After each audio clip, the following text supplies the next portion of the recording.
fucking... welcome to Mission Impossible episode 13, The Fly 2. This is the podcast where we review movie sequels and... sometimes non-movie sequels. Sometimes non-sequels, and also sometimes we don't even review a movie and we just stare at you for 30 minutes. Today's podcast is brought to you by the Sock Orphanage. It's just an orphanage where you just like give your sock away, like, you know, if you lose the other one, yeah, and you never find the someone's probably already come up with this, but I thought of this like 10 minutes ago and I thought it was pretty funny. Yeah, they'll take in your lonely socks that don't have a mate, and they'll try to find it a new home, or they'll pretend to try to find it a new home, and then they just, like, you know, euthanize them. Wow. Yeah. Is that what they do in orphanages? In regular? Yeah, that's what I heard they do in regular orphanages. Oh, too. You know, they could call it a drawerphanage, because I have a sock drawer, you know?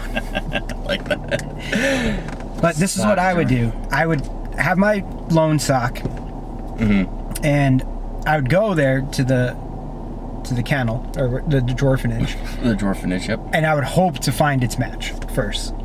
You know what I mean? Right. Because like, I would love to adopt that sock. You know, like I'll foster that sock. Right. You know, and then I'll have, you know, I'll have happy feet.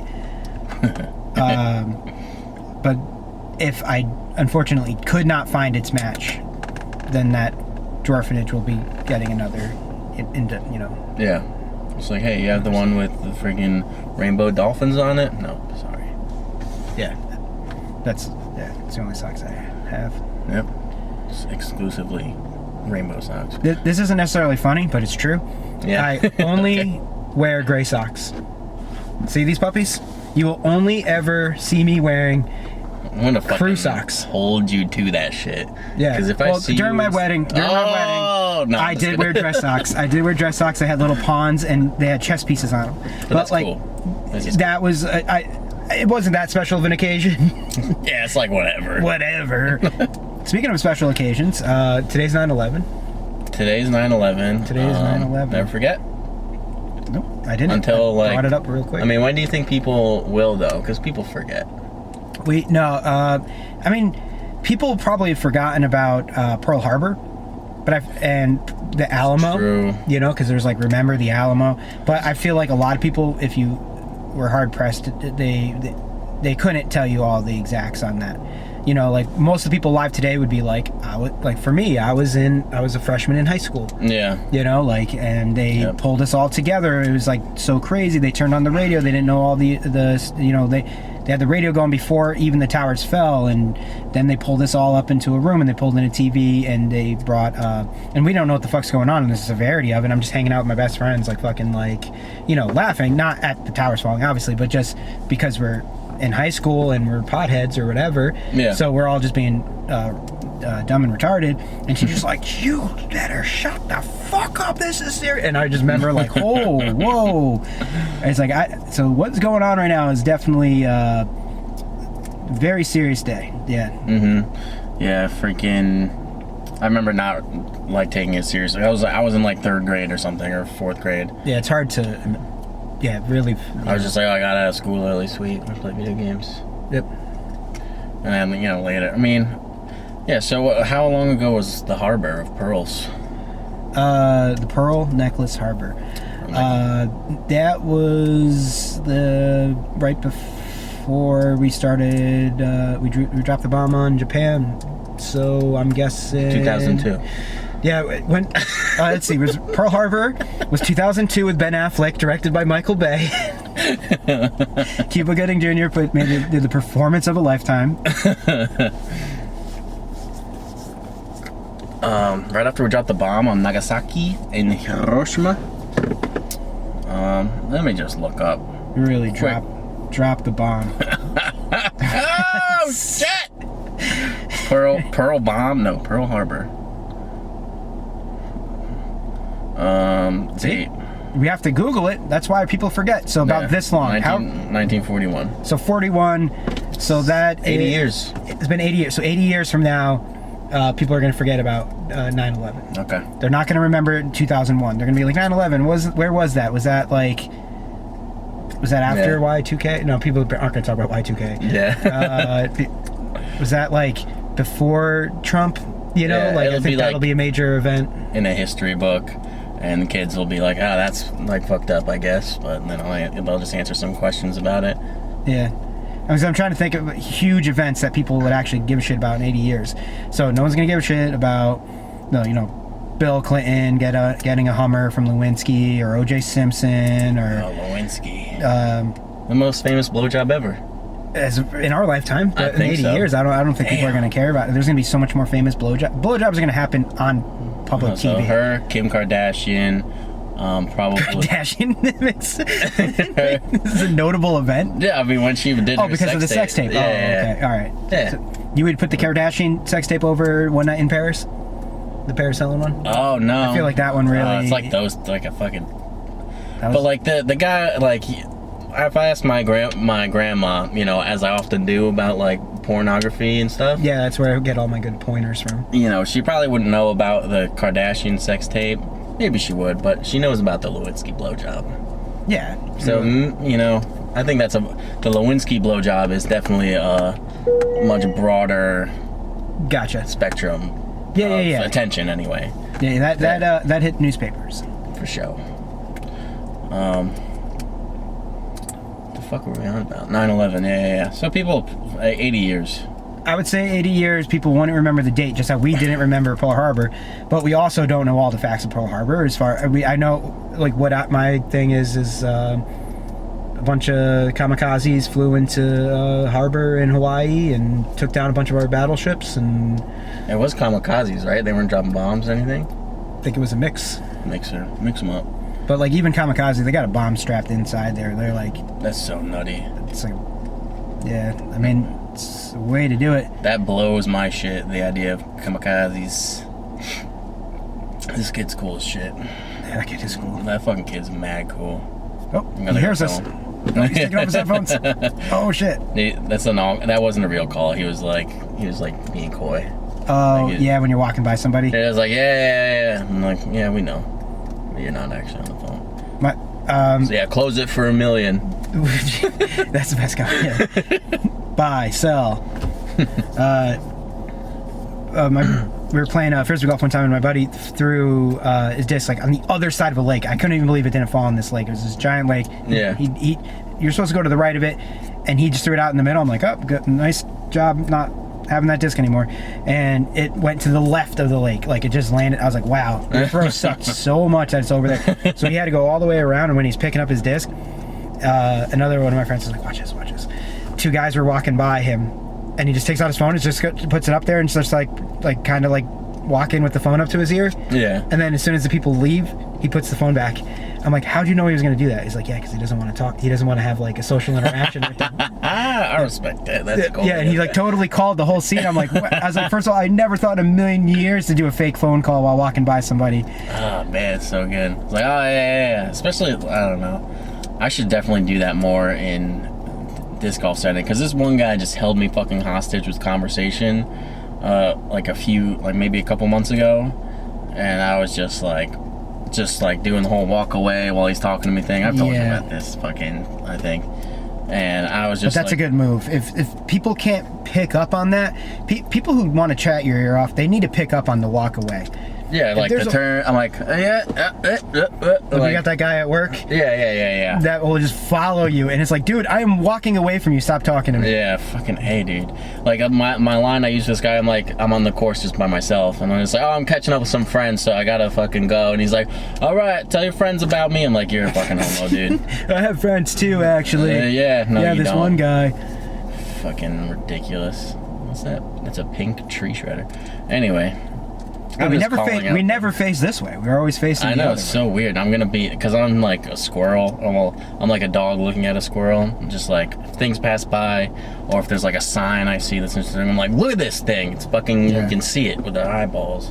Like, I'm not big like in advertisements or commercials and stuff like that. Like, I don't like cable because of commercials. I will be invested on a TV show, and if commercials pop up, I'll just change the channel to something that's actually playing and forget all about the other show. Like, I'm not, you know, because I don't want to watch fucking commercials. But when I'm driving, I will read every billboard. Yep, I'm a billboard reader. Yeah, I'll be like, oh, what's that one? You know, and then it changes because it's a TV screen.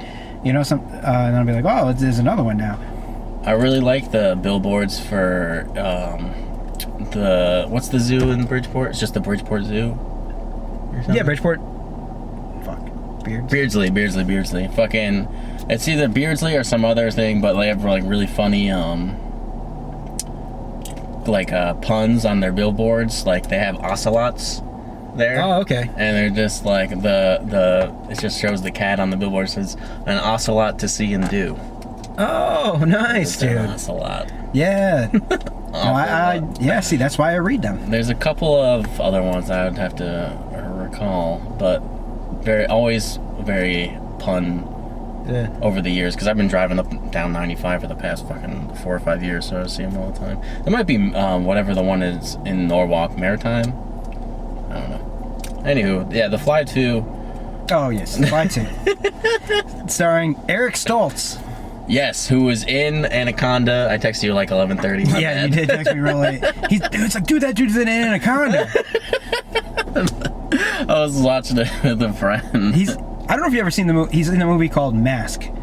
Yes, I remember you telling me about that one. Do you remember that? I remember you telling me about it, but I don't remember. Well, because in The Fly 2, he wears a lot of facial prosthetics. And in Mask, he just wears a facial prosthetic the entire movie. Yeah. And he has his weird, deformed face. So, like, Eric Stoltz does not mind facial prosthetics. He's a guy who likes things on and around his face. He just loves that shit. Yeah. And he has a good face. In the movie, Daphne Zuniga is the female love interest. Is like, oh, he's cute. I want to get a piece of that. The other scientist lady? Yeah. In the mask? Are you talking about in the mask or in the? Oh no. In the mask, I think the woman is Laura Dern, is the love interest. No, who's also awesome. But like in The Fly 2, the love interest is Daphne Zuniga, who I only know from Spaceballs. Spaceballs, yeah, I remember you telling me that too. Fucking and I think we always comment on the girls because they're dogs. I think she's hot. Yes. I think we say that every time. I think she's hot. She's hot. Yeah, she's definitely, and she's like, this movie's made in what we said, 89 or 91? I think 91 we said. Yes. But she's like 80s hot for sure. 80s hot for sure. Fucking big hair. Big hair. That's like the best part of the 80s hot. The big hair. That's fucking attractive. Yeah. We got big asses, which I also like. I didn't see her ass because she was wearing like pantsuits. She was wearing like she was like parachute pants at one point. Yeah. And I was just like, you can't make a judgment on the ass when they're wearing parachute pants. I forget what the guy, what's the guy's name? The main guy's real name? The actor? Well, Eric Stoltz. Eric Stoltz. Brundle, or what's the guy? Remember his name is Brundle. Something Brundle is his name. The premise. What's the premise of the movie, basically? Can you break it down really quick, shortly? Yeah. So you haven't seen the first one. That's true. So this movie stands up as a standalone movie. Having not seen the first one, you're fine. You're able to follow. Yep. Yeah. I always like that. It's based off of the end of the first one, where Gina Davis is carrying Jeff Goldblum's fly child. And it starts off with Gina Davis in labor. She gives birth to this crazy cocoon fly hive thing, which and the graphics are super awesome. And they crack open this shell on it, and there's a baby in there. And then I guess the baby, he grows super fast because flies age really fast. Yeah, so, at age 5, he's like a full-grown adult. Yeah, he's Eric Stoltz by age of 5. And he has photographic memory. Yeah, smart guy. Yeah, so basically his DNA is all jacked up with a fly's DNA per his dad doing that. He used that teleporter thing. Yep. And what do you say? Fly flew in while he was teleporting. Yeah. And then mashed up his DNA with the fly, and then he banged the chick. Okay. Yeah. Yep. Yeah, that's the premise. Yep. And the company that bought the teleportation things that Jeff Goldblum created have been trying to get him to work, and they recruit his son to like look over the schematics and try to get him to work, because every time they keep putting like animals in there. They put that golden retriever that's like best friends with young Eric Stoltz. Yes, that's good. And it turns into this hideous monster. And they go to him and they're like, don't worry, we dealt with that monster. Like he didn't suffer long. Don't worry about it. And this is like years and years ago. Mm-hmm.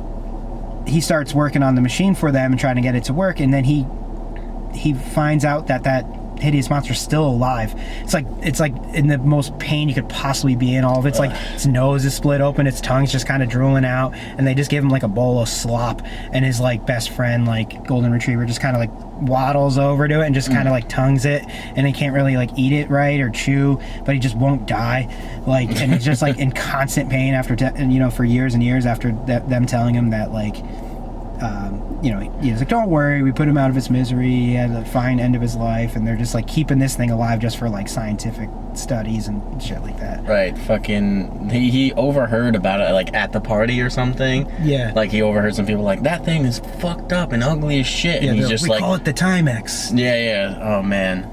And like the whole time he's like petting that fucking, the mutant dog. I'm literally cringing because it just looks like sticky. Oh yeah. It's like, yeah, we should. I know we already said this, but like again, the graphics in this movie are fucking awesome. Yes, They're I so want good. to talk about it. Fucking all practical effects. It's no CGI at all. Just all puppetry and goo and ooze, and everything looks real. It's awesome. They have a team putting things together for this movie, which is awesome. I wonder how many times like they had like that. The dog, like they must have put that together, and they must have to like move it inch by inch, right?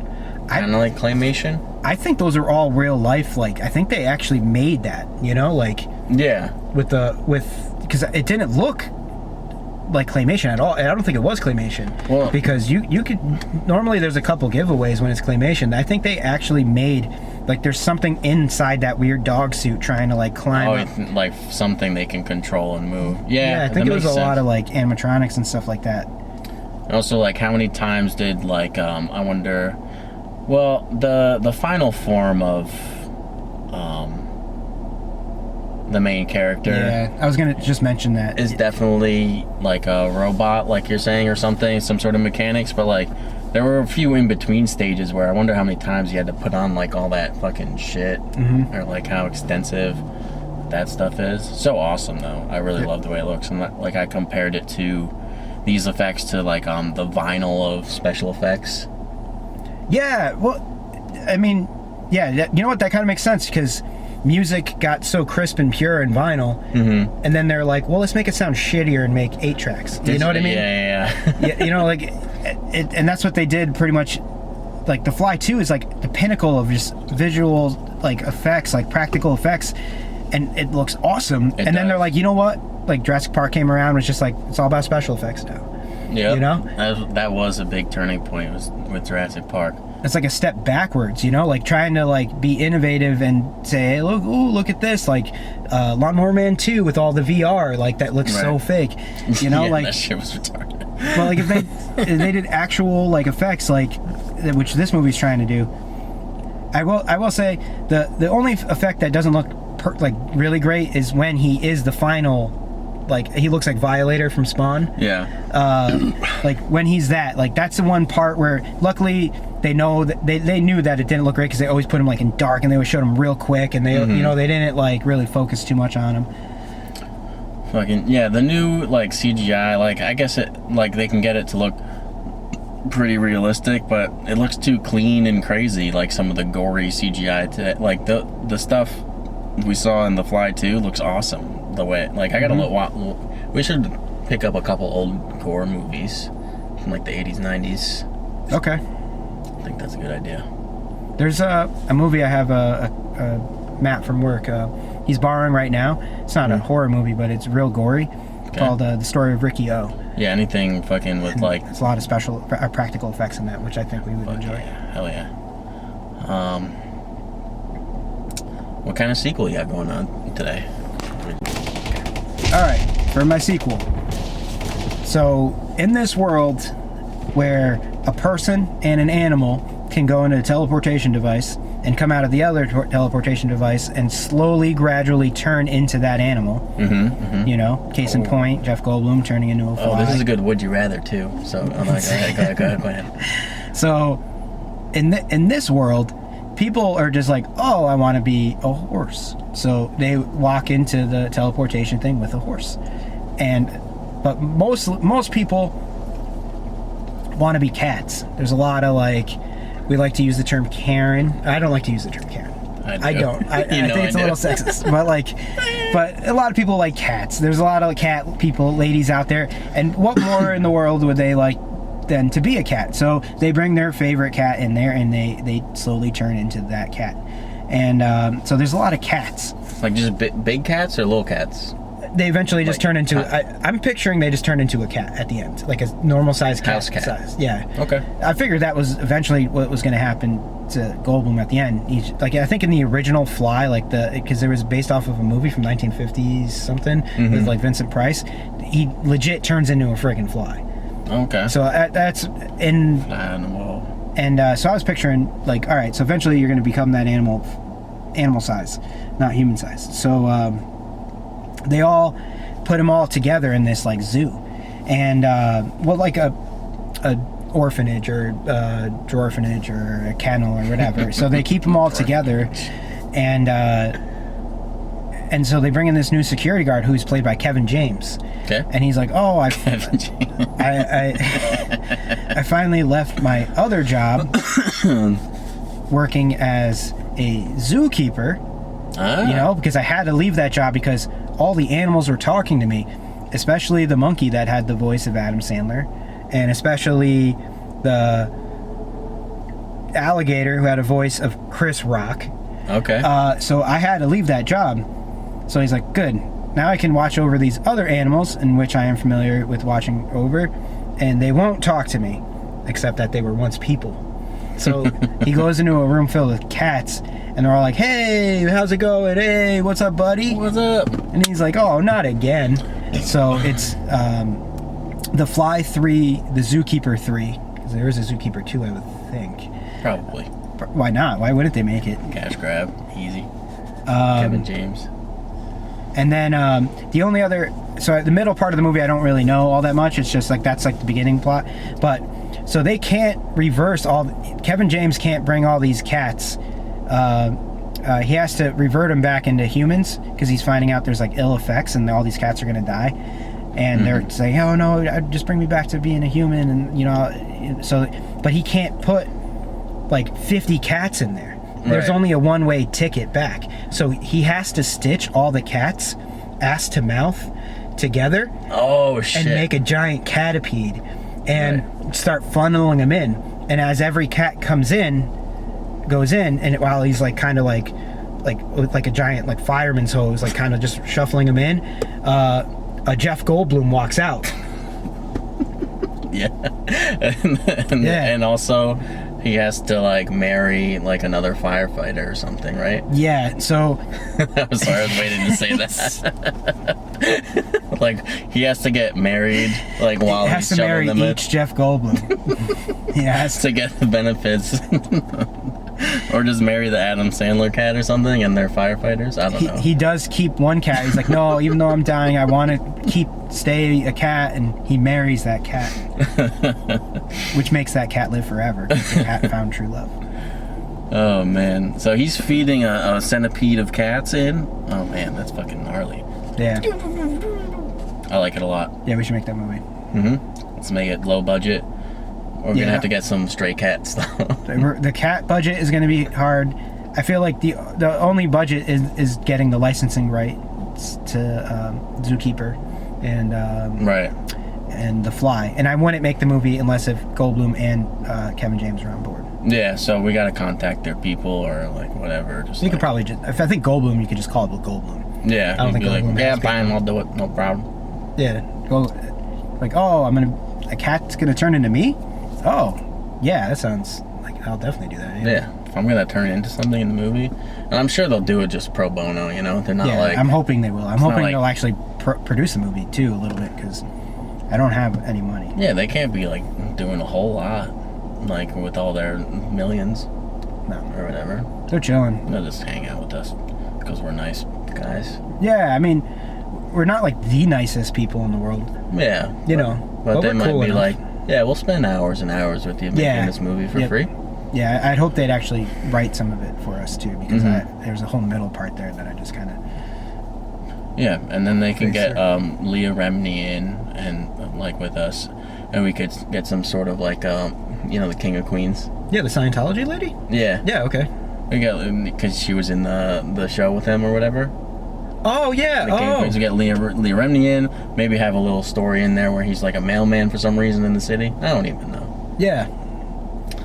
He has a lot of jobs. Yeah, he's just got mad jobs. And he's a security guard, and now he's and he was a mailman at one point, and then he was a fireman at the end, so he could get married. Yeah, like he's a mailman in the morning, a fireman in the middle of the day with like Adam Sandler, who's like transitioning into a cat, and then he's the zookeeper at night. And Leah Remini's just like, hey, Scientology, you heard of freaking Zulu or whatever his name is? Yeah, Xenu. But that could also be like a running gag of the movies. Like every time he's doing something, he has a different job. Yeah. You know, it's like, and you never make reference to it. You never like acknowledge it. You're just like, now he's doing this now. People are just like, what's going on? And I was like, yeah, he's just a man of many, wears many hats and outfits. So what would you rather like slowly transition to and become an abomination of? Oh. All right. So you ever see the movie called The Lobster? No. Oh, well, that happens in the movie where you pick the animal that you want to turn into. If you can't find true love, or you can't find like your match in life, you have to get turned into an animal as like some sort of like punishment, like ultimatum. It really like lights the fire under your feet. Like it's kind of a weird plot. That's interesting. Yeah. So the main guy picks a lobster because they have incredibly long lives, you know, and he said he was always a naturally gifted swimmer. Supposedly they're immortal. Somebody else said that they were immortal too. I don't talk to lobsters super often. I don't know if they're immortal. Maybe. Like if you just kept one fed and in a tank or whatever, like it would just outlive you forever. What don't they like deshell and I don't know, but like not doctors. Yeah, I'm not a doctor. But like I wonder. All right, so you do a lot. If they did live forever, if that one exact cellular structure, they would have to do so much cellular regeneration so quickly and deshell and molt and all that kind of stuff that where like how much of that original lobster is like the lobster that you see today, which just makes me wonder, like, is it, if that lobster had a soul, is that soul still inside that same lobster, or is there have been so much change to it that like it's just a different thing? Like you're saying that the consciousness of the lobster is totally gone and you're just it now, or do you kind of combine consciousnesses? I was thinking souls. Lobster souls. Yeah, like the essence of that lobster. What makes that lobster itself? Like if, let's say, that lobster when it was first created, you know, had like something special about it. You know, like it always like gathered its eggs in a circular motion. That was like its thing that it always did. All the other lobsters didn't do that. Yeah, you know, it was like, really into anime or whatever. It was just loved like that weird Japanese stuff. But like, yeah. So let's just say like after so much of, if they're immortal and that's like it's 1,000 years later and it's the same freaking lobster, would it still have that? Like that was just, you know, like. That what made that lobster unique, you know? Yeah, I don't know. Or would it just be so like cellular regeneration through time that it's just a completely different lobster by that point? Could be. I mean, supposedly we replace all our cells like every 7 years or something. Yeah, but we still got our... Not doctors. Still got our soul. Our soul, man. Yeah, soul's an interesting thing to think about. Yeah, so wait, what would you want to... Oh, yeah. So anyways, yeah, that guy picks the lobster, which I guess now that I know they're immortal, that's not a fucking bad pick, you know? Fuck, I want to say lobster now. if I had to slowly transition, I mean, there's gonna be like some. It'd be painful to transition. Yeah, it's gonna be painful. You're gonna have some like turmoil. What's the last thing I said? Or we said? Oh, I was trying to think of what animal I wanted to turn into. So I'm. All right, so I'm thinking either a long life or just like an awesome life. You know, like. You know what? Fuck it. Who cares about long life? I'll just be a fucking falcon. Oh shit! And just fly around. That'd be fucking so cool. And just swoop salmon out of the fucking. Yeah, I'll swoop with salmon. Nailed it. I'll swoop with salmon. Swoop that. Swam. I'll swoop with salmon. I think like maybe being an elephant would be cool. Because they're pretty smart. I feel like. You ever seen elephants paint elephant paintings? Yeah. They do like full... Oh no, I have seen that. Yeah, okay. Yeah, I was totally fucking with you at first. No, yeah, they do paint those like that rose. Me, you bastard. Yeah. Like, oh, I thought you were fucking with me. No, they paint. Yeah, no, yeah, they like do. They paint like, I mean, they're shitty painters, but like they better than I could paint. I seen that one of like the rose or whatever they did. Yeah, it was like way better painting than I could ever. Or like a tree. It's like some tree they know of, or like they'll paint other elephants. It's awesome. That's cool. Fucking crazy. Elephant, like maybe like a cheetah would be super sweet.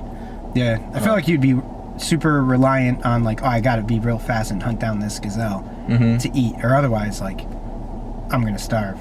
Like if you could just, I guess it would be cool to fucking hunt down a gazelle though, you know. But like I'm thinking, if you don't, then you're just like starving to death. Yeah. What if you could be a plane? That's one of my favorite types of animals. You just go in with a little plane with you, and you come out and you start turning into a plane. Oh god, it's 9/11 all over again. Oh god.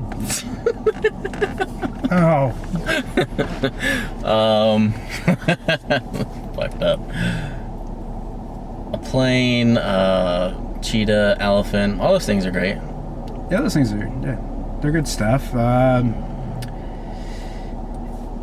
Yeah, I mean, I'm trying to. I like maybe a silverback gorilla. Oh, that'd be badass. They're so strong, you know. I just feel like something at the top of the food chain is nice to be. Yeah, you just fuck shit up. Yeah, gorillas are so strong, and jacked. Just like.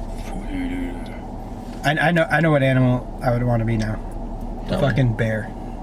I was gonna say that. You're gonna be a bear, right? And just like tear somebody's face off. Yeah, of course. Yeah.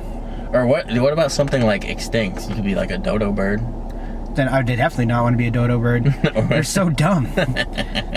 How do you get extinct? That's like you don't fly and you're you don't fly and you're just like, hey, and you're like all bright. You're like, don't shoot me, but I stand out. Another thing, like maybe we should stop like keeping these fucking things from not being extinct. Like they're just not adapting, you know? Maybe there's no. Let's try to keep as alive as many animals as we can. Yeah. But like, how quickly do they need to adapt?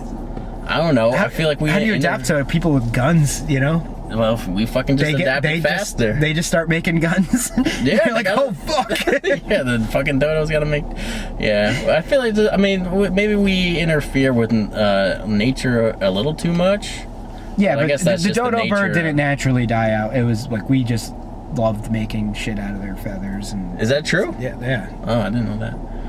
Yeah, they hunted down and stuff.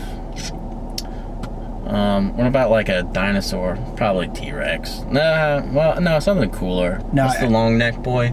The brontosaurus. Yeah. I would brontosaurus, but now. Yeah. And you're just huge. Yeah. You're essentially just like a blue whale on the surface of land, you know, and you're just like fucking massive, and you're just like, that'd be fucking and you'll just be a rock star, like you're the only brontosaurus alive ever. And like you could probably start a band. You only need trees to like live. So I would just live in the woods, and you could stand out. Lunch, breakfast. You stand up, you're taller than the trees, and you just look around, you're like, whoa, this is pretty cool, you know? Yeah. And then maybe a plane might fly into you, you know? Yeah, but you know, if you're like up that high. And chicks like tall guys. So oh yeah, you definitely get laid. Yeah. And you'd be famous, so then you could just start like a band or like some sort of talk show. It'd be like Ellen, but except like instead of Ellen, it's you as the Brontosaurus, and you're just like, oh, welcome, fucking Nicki Minaj or fucking. Oh wow, you got Minaj. I mean, you know you're famous if you're getting Minaj. Yeah, Minajed. You could come out with a sex tape. It's like, yeah, you come out with a Brontosaurus sex tape. Yeah. Fucking be dope. Let's rate the movie. All right, I'll go first. Okay. But I don't. Just remember, I love this movie. Okay. Biased. I am fucking way biased. First of all, The Fly with Jeff Goldblum, I'd give it close to like a 9, man. Damn! That's fucking good. But The Fly 2, let's be real, it's not The Fly. I'm gonna give it a 7.5. Okay. I know it's not as high as you would have went, or it's higher than you would have went. I was gonna say 5 or a 6. I can settle on a 6. I could do a 6 because it's. I think it's better than average. Yeah. Like 0 is like I didn't like it. I wouldn't watch it again. Oh, ice cream sandwiches. Yeah. Yeah, we're talking ice cream. Like 0. The movie's good. Dead 0. Like I'm not recommending this to anyone. Blah, blah, blah. Creeping Up is just like still probably not. 5. I'm gonna tell people about it. Tell people I liked it. 6. I more than just was just okay with it, which I was. It's a true fact. So 6, 6, 5, 6, 7. It would be a hard movie to recommend because as good as it is, I would say if I had talked to somebody and they liked The Fly, I'd be like, you have to watch The Fly too. Okay. You know, like so it would. But if someone, I wouldn't be like, oh, you like. I was like, what kind of movies you like? I wouldn't be like, oh, The Fly 2 is great. You know, it would have to. So I see what you're saying. Like if it was based off of like recommendation wise, yeah, then like a 5 to 6 makes sense. You know. Yeah, if someone's just like, hey, what kind of movies are Fly 2? Fly 2. Fly 2. Fly 2. Yeah, you're not. You like The Godfather 2? Then you're gonna like Fly 2. you like same movie. Yeah. So 6. 6 for me. 6. Okay. Well. Unofficial official. Undisputed official. Fuck man, I can't even talk. Official undisputed rating via the Mission Impossible podcast. Yep. Yeah. Forever it shall be. Cool, man. Fucking. I don't know what movie we're watching next, but it's gonna be awesome. Me neither. It's gonna be the most epic movie. Like if you guys miss the next episode, shoot, fucking kill yourself. If you miss the next episode, you're freaking. You are. You just are. You're not even good or bad. You just exist. Yeah. Then you exist. And you're a lobster. You're probably. And lobsters are immortal, huh? I don't have to ponder that one. It sounds like. Did you read that on like a Snapple fact thing? Like I heard it fucking some fucking where, dude. It's probably the same person who fucking told me today that lobsters were fucking immortal. So I was talking about lobsters today. They said, oh, they're immortal. Probably the same person said that to you, because we know a lot of the same people. True. One person's just fucking. They're fucking this up for everybody. If something was gonna be immortal, I feel like it would be like a crustacean, kind of like that though. Because like their just organs are weird and they're just in a shell. I don't think it would be a mammal. Yeah, it would need to be like some kind of blue-blooded. Yeah, you can't have that like that heat and that warmth because like you need it's like any machine that like it generates heat or whatever. Eventually, it's gonna get worn down. Yeah. So it would need to be something like that. I know horseshoe crab blood. I was hearing about this. Is like freaking awesome, and they use it like they draw its blood to test antibodies or antidotes on in it. Like it's just like for whatever reason horseshoe crab blood is like super regenerative, and it's like I don't know, just horseshoe crab blood. That's fucking wild. It's a good name for a band, horseshoe crab blood. Horseshoe crab blood. Some death metal, like Metalocalypse. Yeah. That'd be a song that they write about. Alright, I'm fucking close this out. Thanks for watching Mission Impossible Podcast Episode 13, Fly 2, brought to you by the Dwarfenage. Peace. Bye. Bye.